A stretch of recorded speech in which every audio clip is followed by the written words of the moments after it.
Hebron Ministries.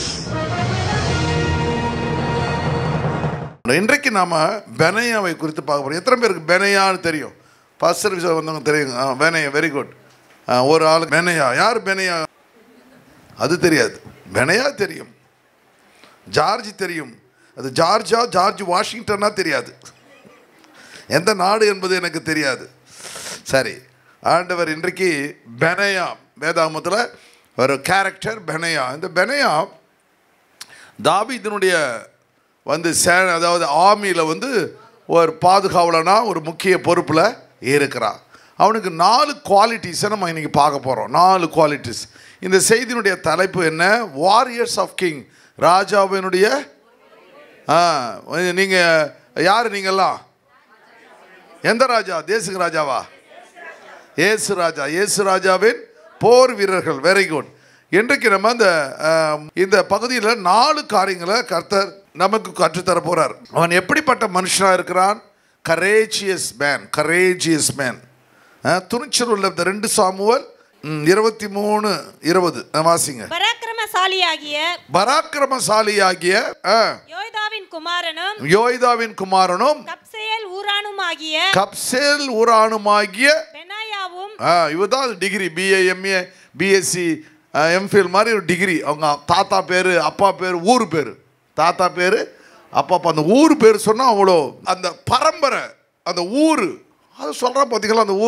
அந்த ஊரை பெருமைப்படுத்துகிறான், தன் தகப்பனை பெருமைப்படுத்துகிறான், தன் சந்ததியை பெருமைப்படுத்துகிறான். பிறகுதான் அவன் அவனுடைய அந்த கிளைன் சொல்லுவாங்க போல, அந்த டிசெண்டன்ட் அந்த பார்த்தா தெரிஞ்சிடும். ஹல்லேலூயா. என்னங்க இந்த டாக் எங்கங்க? இந்த ராஜபாளையங்க அப்படி சொல்கிற பாரு. அந்த ராஜபாளையத்துக்கு இது என்னங்க? சிப்பி பாருங்க அப்படி சொல்கிறாங்க பாரு. அது மாதிரி அந்த டாகுக்கு கூட என்ன பண்ணுறது? அந்த ஊருடைய பேர் இருக்குது பாருங்க. அதுலேருந்து வந்தால் வீரர்கள் வருவாங்க. இந்த ஸ்பார்டன்ஸ்ன்னு கேள்விப்பட்டிருக்கீங்களா? பயங்கர வீரர்கள். அந்த ஸ்பார்டன்ஸ் சொல்லுவாங்க. ரோமில் ரொம்ப ரொம்ப ஃபேமஸ் அவங்கெல்லாம்.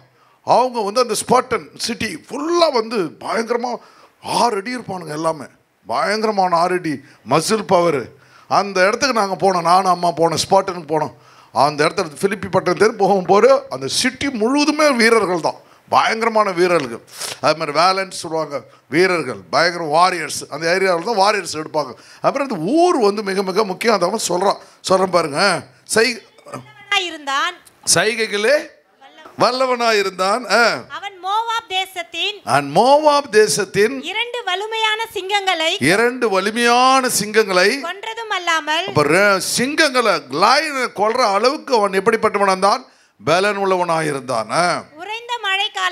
உறைந்த மழைக்காலத்தில் அவன் இறங்கி போய் ஒரு கெபிக்குள் இருந்த ஒரு சிங்கத்தையும் கொன்று போட்டான். ஹல்லேலூயா.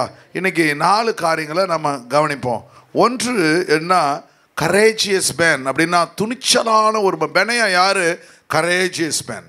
உங்கள் பேரை சொன்னாவே தெரியணும், நான் ஒரு துணிச்சலான பெண் அப்படின்னு சொல்ல வேண்டும். துணிச்சலான மகன் அப்படின்னு சொல்ல வேண்டும். கரேஜியஸ் மேன் என்றால் துணிச்சலானவனாக இருந்தால் பெனையா.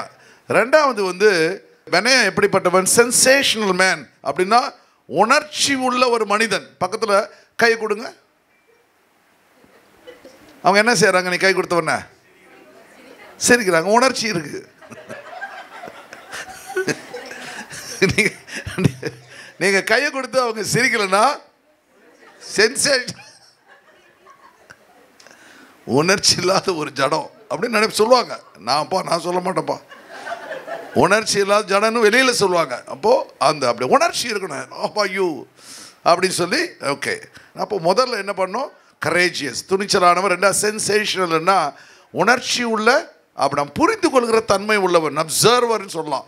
புரிந்து கொள்கிற தன்மை உள்ள, மற்றவங்களை புரிஞ்சுக்கிற தன்மை உள்ளவங்க சொல்லலாம்.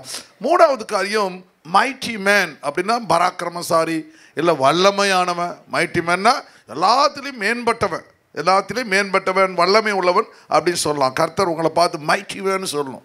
Mighty God. அவர் பேர்னா மைட்டி காட், வல்லமை உள்ள தேவன். நம்மளை பார்த்து மைட்டி மேன் ஆஃப் காட் அப்படின்னு சொல்லணும். மைட்டி மேன் மிக மிக முக்கியமான பாட்டு. 4வது காரியம் கான்ஃபிடென்ஷியல் மேன். அப்படின்னா நம்பிக்கை உள்ள மனுஷன்.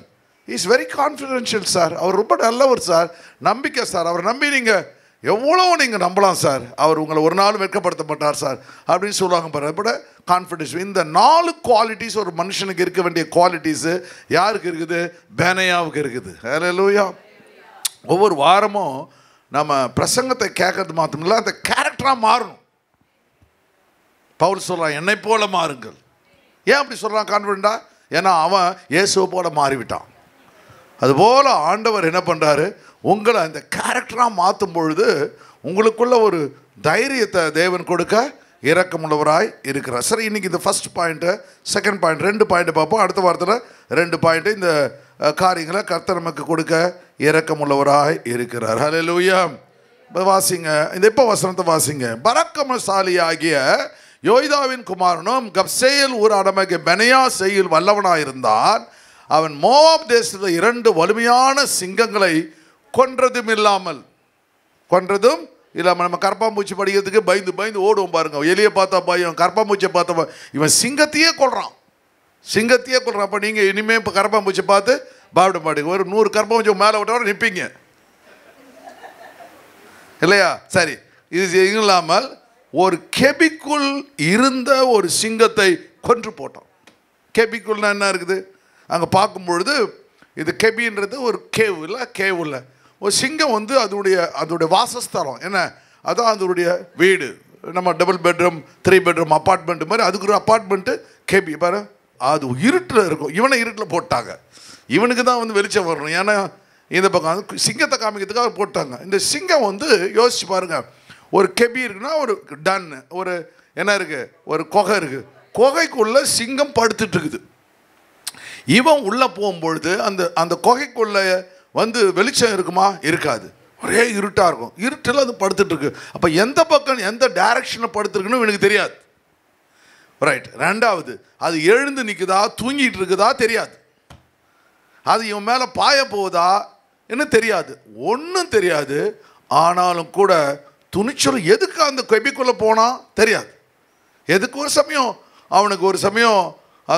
அவன் தன்னுடைய பலத்தை காமிக்கிறதுக்காக என்னால் அவன் சொல்லியிருப்பான், டேய் வெளியில் இருக்க சிங்கத்தை வேணா நீ இது பண்ணிடலாண்டா, போராடி ஜெயிச்சிடலாண்டா. ஆனால் கெபிக்குள்ளே இருக்கிற சிங்கத்தை ஒன்றால் போராடி ஜெபிக்க முடியுமா? சில பேர் பார்த்தீங்கன்னா வீட்டில் கெபிக்குள்ளே இருக்கிற சிங்கம் மாதிரி அவங்கள புரிஞ்சிக்கவே முடியாது. சரி, இவன் உள்ளே போயிட்டு என்ன பண்ணுறான், எந்த பக்கம் பாயிறாங்கன்னே தெரியாதுன்னு சொல்ல வந்தேன். நிறைய பேருக்குள்ள நிறைய சிங்கங்கள் உள்ளே இருக்குது. அது எப்படி பாயும்னு நமக்கு தெரியாது. அப்போ பழகி பார்த்தா தான் தெரியும். அப்போ இதை என்ன பண்ணுறான், திடீர்னு பாயுது. அப்போ எந்த டைரக்ஷன் பார்த்து, அப்போ எவ்வளோ வந்து ஐக்யூ பவர் இருந்தால், எவ்வளோ வந்து அந்த அந்த அந்த அந்த அந்த அது அந்த அது அது பாதத்தை எடுத்து மூச்சு விடுறத முதற்கொண்டு கவனிக்கணும். இருட்டில் நீங்கள் போகும்பொழுது திடீர்னு கண்ணு தெரியாதவன் என்ன பண்ணுவான், கரெக்டாக கவனிப்பான், கரெக்டாக காது பஸ்ஸு வர்றது எங்கே போகிறது, கரெக்டாக அந்த பஸ்ஸு வர்றது எல்லாத்தையும் அவனுக்கு கரெக்டாக தெரியும். எந்தெந்த படிக்கட்டு இருக்குன்னு தெரியும். அது போல் அது இருட்டில் போயிட்டு இவன் என்ன பண்ணுறான், அந்த சிங்கத்தை கொன்று போட்டு விடுகிறான். அப்போது எந்த அளவுக்கு துணிச்சலானவன்றதை அருமையான பைபிள் நமக்கு படம் பிடிச்சி காமிக்குது. நம்ம வாழ்க்கையில் துணிச்சலாக இருக்க வேண்டும். சொல்லுங்கள், துணிச்சலாக இருக்கு. கரேஜியஸ் மேன் மிக மிக இம்பார்ட்டன்ட். சரி,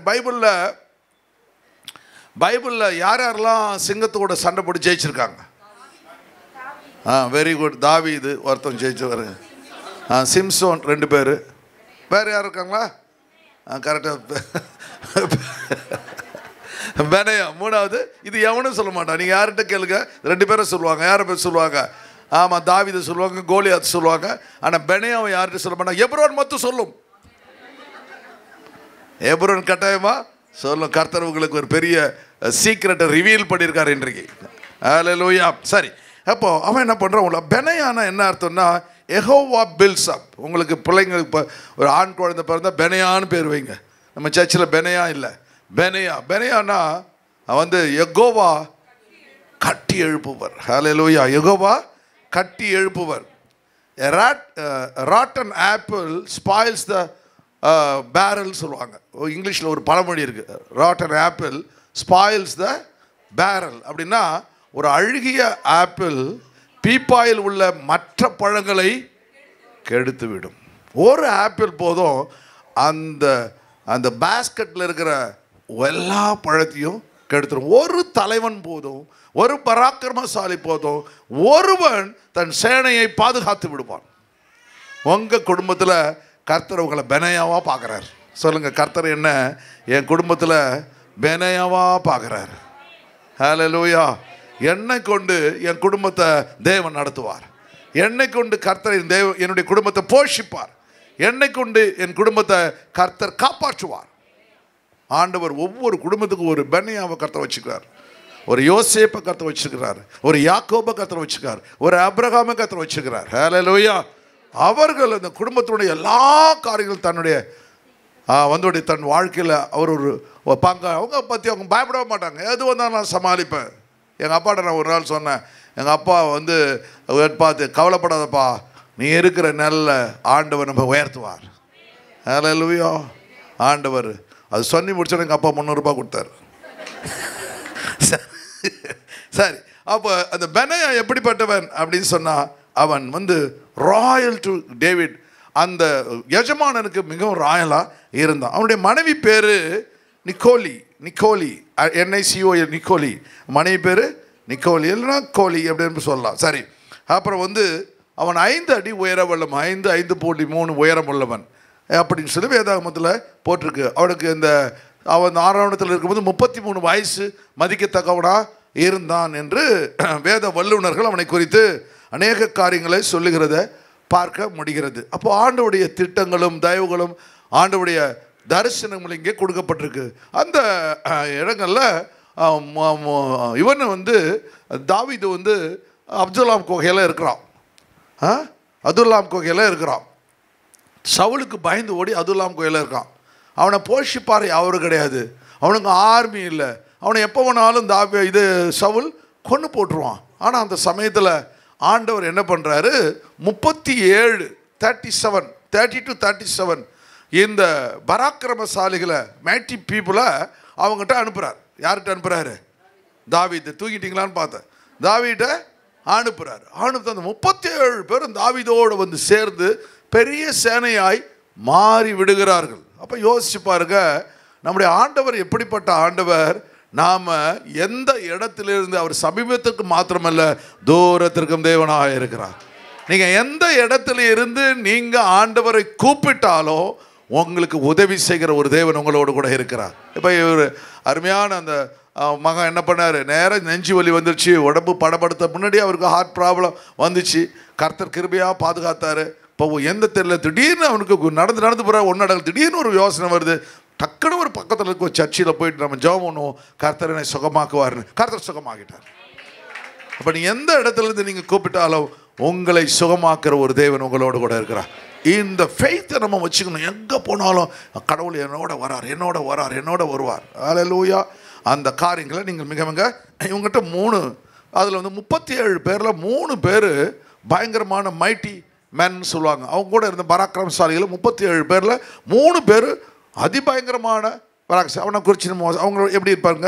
2 சாமுவேல் 23 8ஆம் வசனத்தில் பராக்கிரமசாலிகளின் நாமங்கள் ஆவன. தக்கேமோனின் குமாரனாகிய யோசபாத் என்பவன், செபேத் என்பவன் முதல்ல என்ன பண்றாரு, அங்க இருக்கிற முத ஆளு அந்த மைட்டி மேன்ல ஃபர்ஸ்ட் யாரு பேர் சொன்னா? யோசேப்பே செபேத். அவன் ஒரு அருமையான ஒரு மைட்டி மேனா இருக்கிறான். அவன் என்ன செய்யறான் பாருங்க. அவன் 800 பேர்களின் மேல் விழுந்து அவர்களை ஒருமிக்க வெட்டி போட்ட அதினோ ஏஸ்னி ஊரானவன். He had killed 800 men at one. ஒரே நிமிஷம் 800 பேர் மேல விழுந்து 800 பேரை ஒருமித்து வெட்டி போடுறான். அப்போ ஒரு துணிச்சலான ஆளுன்னா அந்த லெவல் பாருங்க. 800 people கொல்ற அளவுக்கு அவன் ஒரு மைட்டி மேனா இருக்கிறான். அவன் தாவீதினுடைய ஆர்மியில சேர்றான். ரெண்டாவது ஆளை பாருங்க. இவனுக்கு இரண்டாவதவன் அகனின் குமாரனாகிய தோதோவின் மகன் எலியாசார் என்பவன். இவன் என்ன செய்யறான் அப்படின்னு பார்த்தா, பெலிஸ்தர் யுத்தத்திற்கு கூடின ஸ்தலத்திலே இஸ்ரவேல் மனுஷர் போகையில் தாவீதோட இருந்து பெலிஸ்தரை நிந்தித்த 3 பராக்கிரமசாலிகளில் ஒருவனாய் இருந்தான். இவன் எழும்பி தன் தன் கை சலித்து தன் கை பட்டயத்தோடு ஒட்டிக்கொள்ளு மட்டும் பெலிஸ்தரை வெட்டினான்.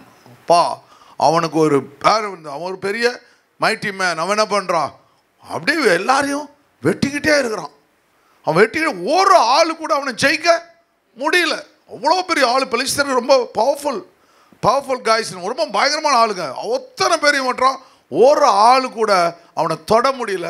அப்படிப்பட்ட ஒரு பெரிய பலசாலியா ஆண்டவர் அவனை வைத்திருக்கிறார். ரட்சிப்பை கர்த்தர் பெரிய ரட்சிப்பை நடப்பித்தார். பெரிய நடப்பத்தை நடப்பித்தார். அதுக்கப்புறம் ஜனங்கள் கொள்ளையிட மாத்திரம் அவனை பின்சென்றார்கள். இது பாருங்க, அவன் ஜெயிக்கிறாரு. இவன் கொள்ளையிடுறதுக்கு மாத்திரம் வர. வீட்டில் அம்மா சமைச்சாங்கன்னா சமைக்கிற வேலையும் ஹெல்ப் பண்ணுறது கிடையாது. ஆனால் சாப்பிட்டு முடிச்சு டேபிளுக்கு வந்தவனா எல்லாம் வாங்க அப்படி அந்த மாதிரி இவன் என்ன பண்ணுறான்? அந்த கொள்ளையிட மாத்திரம் போகிற ஆட்களாக இருக்கிறான். அப்போ சவாசிங்க. இவனுக்கு மூன்றாவதவன் அகேயின் குமாரனாகிய சம்மா என்னும் ஆராரியன். இப்போ 3 பேரை சொல்லுங்க பாலா. யோசேப்பு சபே 1, 2வது எலியாசர் 2, 3வது சம்மா. 3 பேர் ஞாபகம் வச்சுங்க. 3 பேர் அவங்க எல்லாம் மைட்டி மேன். சரி, இவன் என்ன பண்றான் பாருங்க. சிறு பயிர் நிறைந்த வயலில் இருந்த இடத்திலே பெலிஸ்தர் ஏராளமாக கூடி ஜனங்கள் பெலிஸ்தரை கண்டு ஓடுகிற போது, அப்போ இங்க பார்க்கும் பொழுது இந்த இடத்துல நிறைய பெலிஸ்டியன்ஸ் பாலஸ்டைன்ஸ் இருக்கானுங்க. அந்த இடத்துல ஜனங்கள் என்ன பண்றாங்க? இந்த பாலஸ்டைன்ஸை பார்த்த உடனே பயந்து ஓடுறானுங்க. அவனுங்க வெட்டி போட்டுறப்பறம் பயந்து ஓடுறாங்க. போகும்பொழுது அவங்க எல்லாம் ஓடிட்டு போய் இவன் அப்படியே நடுமத்தில் நிற்கிறான். நின்று யோசிச்சு பாருங்க. சிறுபயத்து இடத்துல பெலிஸ்தர் ஏறக்கூடிய ஜனங்கள் பெலிஸ்தரை கண்டு ஓடுகிற போது இவன் அந்த நிலத்தின் நடுவிலே நின்று, இந்த நடத்த எல்லாம் ஓடிட்டு இருக்கான். இவன் அப்படியே ஸ்டாண்ட் ஃபார்ம் அப்படியே நடுவில் நிற்கிறான். பயமே துளி கூட இல்லை. அத்தனை பேரும் வந்த பொழுது அவன் அதை காப்பாற்றி, நிலத்தின் நடுவில் நின்று அதை காப்பாற்றி பெலிஸ்தரை மடங்கடித்து போட்டான். அதனால் கர்த்தர் பெரிய ரட்சிப்பை நடப்பித்தார். இப்போ இந்த 3 அந்த வேலைன்னு சொல்றாங்க. அந்த மைட்டி மேன் கூட கடவுள் இருக்கிறார். அவர் இல்லாம இவங்க என்ன பண்ண முடியல, ஒரு காரியத்தை நடக்கல. அவ்வளோ பெரிய வீரர்களுக்கே கடவுள் தான். நம்மளை மாதிரி சொங்கிங்களுக்கு ஏன் இருக்கக்கூடாது இல்லை? அவ்வளோ பெரிய பயங்கரமான வீரங்க, பயங்கரம். அவனை டச்சே பண்ண முடியல. அவனே கடவுளை நம்பி இருக்கிறான். நம்ம எந்த அளவுக்கு கடவுளை நம்ப வேண்டும்? ஹல்லேலூயா. முதல் பாயிண்ட் என்ன பார்த்தோம்? Courageous man. துணிச்சலாம். பெனே யாரு? Courageous man. அப்போ நம்ம யாரை நம்ப வேண்டும் சொல்லுங்க? ஆண்டவரை நம்ப வேண்டும், தேவனை நம்ப வேண்டும். ஏசாயா 31 ஆண்டவர் 1 சொல்றார் பாருங்க. சகாயம் அடையும்படி இஸ்ரவேலின் பரிசுத்தரை நோக்காமலும் கர்த்தரை தேடாமலும் எகிப்துக்கு போய் குதிரைகள் மேல் நம்பிக்கை வச்சு ரதங்கள் அநேகமாய் இருப்பதினால் அவைகளை நாடி குதிரை வீரர் மகா பலசாலிகளால் இருப்பதினால் அவர்களை நம்பி கொண்டிருக்கிறவர்களுக்கு ஐயோ ஊன்னு சொல்றார் ஆண்டவர். ஐயோ. அப்போ உங்களுடைய நம்பிக்கை குதிரை மேல இருக்க வேணாம். உங்களுடைய நம்பிக்கை ரதங்கள் மேல இருக்க வேணாம். உங்க நம்பிக்கை பலசாலிகள் இருக்க வேணாம். என்னை தேடு, நான் உனக்கு எல்லாவற்றையும் செய்வேன். ஹல்லேலூயா, ஹல்லேலூயா. தேவனை தேடுகிற ஒரு பெரிய இருதயத்தை கர்த்தர் நமக்கு கொடுத்து நம்மை வழிநடத்த வல்லமை உள்ளவராய் இருக்கின்றார். நீதிமொழிகள் 21 வாசிக்கும் பொழுது 30-31 வாசிங்க. நீதிமொழிகள். கர்த்தருக்கு விரோதமான ஞானம் இல்லை. There is no wisdom or understanding or a counsel against the Lord. அப்போ நம்ம நினைப்போம், நான் நிறைய படிச்சிருக்கிறேன், எனக்கு எல்லாம் தெரியும் அப்படின்னு நம்ம நினைப்போம். ஆனால் ஆண்டவர் சொல்றாரு, என்னை விட படிச்சிருக்கிறியா? என்ன மாதிரி ஒரு அண்டர்ஸ்டாண்டிங் உள்ள ஆள் யாரும் இல்லை. என்னை விட உனக்கு அண்டர்ஸ்டாண்டிங் இருக்கா? உன்னையே நான் உருவாக்கினேன். அப்போ என்ன செய்யணும்? நம்முடைய எல்லா இதையும் என்ன பண்ணா, தன்னுடைய டெட்டர்மினேஷன் தீர்மானத்தை ஆண்டவர் கையில். யுத்தத்துக்கு என்ன ஆண்டவரை கத்தி எடுத்துகிட்டு போகணும், கவசம் எடுத்துகிட்டு போகணும், ஈட்டி எதுவுமே வேணாம். ஒரு பானையை எடுத்துக்கோ, ஒரு தீவட்டியை எடுத்துக்கோ, அப்புறம் ஒரு எக்காலத்தை எடுத்துக்கோ. எவனா எடுத்துகிட்டு போவானா? ஆனால் கர்த்தருடைய ஞானம் நம்முடைய ஞானத்தை பார்க்கணும், பெரிய ஞானம். ஹல்லேலூயா. அப்போ எந்த காரியம் நம்ம வாழ்க்கையில் இருந்தாலும் ஆண்டவர் நம்ம கூட இருந்தால் நிச்சயமாய் வெற்றியை தருவார். சொல்லுங்க, கர்த்தர் என்னோடு கூட இருந்தால் நிச்சயமா நான் வெற்றி பெறுவேன். ஹalleluya. God will take me to the next level. என் அடுத்த பகுதிக்கு தேவன் என்னை கொண்டு செல்வார். அவ்வளவுதான். அப்புறம் 31 குதிரை யுத்த நாளுக்கு ஆயத்தமாக்கப்படும், ஜெயமோ கர்த்தரால் வரும். ஜெயமோ, ஆமா, குதிரை வந்து எல்லா காரியங்களும் குதிரைக்கு கற்று தருவாங்க. அது பயங்கரமா. வார் ஹார்ஸ் வந்து பற்றி நான் உங்களுக்கு சொல்லியிருக்கேன். Left brain horse, right brain horse, அதை பற்றி ஒரு மூளை எடுத்துக்க. குதிரை எப்படி ப்ரிப்பேர் பண்ணுறாங்கன்னு ஒரு தடவை மெசேஜ் எடுத்தேன். எத்தனை பேருக்கு ஞாபகம் இருக்குது? அந்த சர்ச்சில் இருக்காங்க. லெஃப்ட் பிரைன் ஹார்ஸ் எப்படி குதிரையை செலக்ட் பண்ணுவாங்க, right brain horse, left brain horse ரொம்ப ஒரு பவர்ஃபுல்லாக, பயமே இருக்காது அதுக்கு. வார் உள்ள யுத்தம் நடந்துவிட்டு உள்ளே போயிட்டு வரும். எத்தனை குண்டு போட்டாலும் வெடித்தாலும் பயப்படாது அது. அது left brain horse, right brain horse, 2 horse. இதில் வார் ஹார்ஸ்னு ஒன்று செலக்ட் பண்ணுவாங்க. அந்த வார் ஹார்ஸை தான் வந்து இப்போ நான் ஊர் சொன்ன பாரு, ஸ்பாட்டன் அந்த ஒரு ஊர், திருநெல்வேலி அப்படின்னு ஒவ்வொரு ஊருக்கு ஒரு மகிமை இருக்கு பாரு. அது போல் அந்த அந்த ஹார்ஸஸ் வந்து டச் பண்ணவே முடியாது. அதுக்கு தான் யுத்தத்துக்குன்னு தனி குதிரை. அவர்களை என்ன பண்ணுவாங்க, ப்ரிப்பேர் பண்ணுவாங்க. அவர் சொல்கிறாரு, அப்படியே நீ ப்ரிப்பேர் பண்ணாலும் ஜெயம் கர்த்தரால் வரும். ஹல்லேலூயா. பலசாலியா நீ போனதுனால ஜெயிச்சிட முடியாது. நீ இந்த பரம இயேசுவோடு போனா நீ ஜெயித்து விடுவாய். ஹல்லேலூயா.